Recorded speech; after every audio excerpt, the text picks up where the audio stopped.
இன்றைய தினகரன் பத்திரிகை தலைப்பிடுகிறது.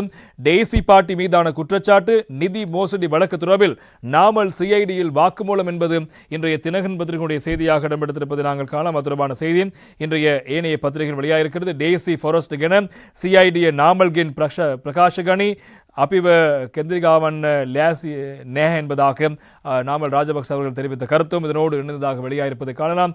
எனவே இந்த அத பத்திரிகையில் டெய்சி ஃபாரஸ்ட் தொடர்பான விடயத்தை மையப்படுத்தி நாமல் ராஜபக்சவிடம் இந்த விசாரணைகள் மேற்கொள்ளப்பட்டிருப்பதாக அந்த செய்தி தொடர்வதை நாங்கள் காணலாம். பாராளுமன்ற உறுப்பினர் நாமல் ராஜபக்சவிடம் குற்றப்புலனாய்வு திணைக்களம் நேற்று சுமார் 1.5 மணி நேரம் விசாரணைகளை முன்னெடுத்திருக்கிறது என்பதும் அந்த செய்தியாக இடம்பெடுத்திருப்பதை நாங்கள் காணக்கூடியதாக இருக்கிறது. எனவே அது தொடர்பான விடயங்கள் முக்கியமாக இடம்பெடுக்கிறது. நேற்று முற்பகல் 10 மணி முதல் 11:35 மணி வரையான விசாரணைகள் முன்னெடுக்கப்பட்டதாக தெரிவிக்கப்படுகிறது. சிஐடி நிதி குற்ற விசாரணை பிரிவினர் அனுப்பிய அறிவித்தலுக்கு அமைய நாமல் ராஜபக்ச நேற்று சிஐடியில் ஆஜரான நிலையிலேயே இவ்விசாரணை இடம்பெற்றதாக போலீஸ் பேச்சாளர் போலீஸ் சிரேஷ்ட அச்சீட்சகர் புத்திக மணத்துங்க அவர்கள் தெரிவிக்கின்றார்.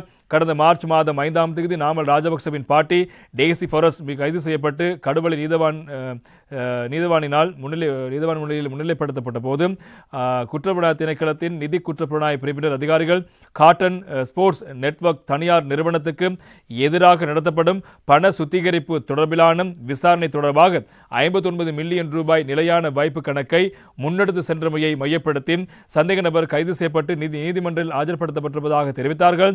குறித்த விவகாரத்தில் நாமல் ராஜபக்சவின் சகோதரர் ரோஹித் ராஜபக்சவும் சந்தேக நபராக பெயரிடப்பட்ட நிலையில் யோசித்தவும் டெய்சி ஃபாரஸ்டுக்கும் இணைப்பு கணக்கொன்றினை பேணியதாக சிஐடி கூறியிருந்தார்கள்.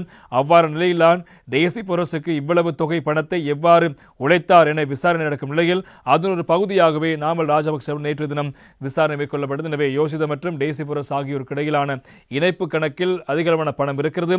எனவே டெய்சி ஃபாரஸ்ட் இந்த அளவு கணக்கை எப்படி உழைத்தார் என்ற அடிப்படையில் தான் விசாரணை மேற்கொள்ளப்படுகிறது. அந்த அடிப்படையில் தான் நாமல் ராஜபக்சவிடம் தொடர்பான விசாரணை தற்போது நேற்று தினம் மேற்கொள்ளப்பட்டது. இந்த விசாரணைக்கு வந்த பின்னர் நாமல் ராஜபக்ச அவர் ஊடகங்களுக்கு கருத்துக்களை முன்வைக்கும் போதும் சில விடயங்களை அவர் சுட்டிக்காட்டியிருக்கிறார். அவர் தெரிவித்த கருத்து இன்றைய வீரகேசரி பத்திரிகையில் எனது தந்தை நலமாக இருக்கிறார் நாமல் ராஜபக்ச தெரிவிப்பு என்பதாக அந்த செய்திக்கு இன்றைய வீரகேசரி பத்திரிகை தலைப்பெற்றிருப்பது நாங்கள் காணக்கூடியதாக இருக்கிறது.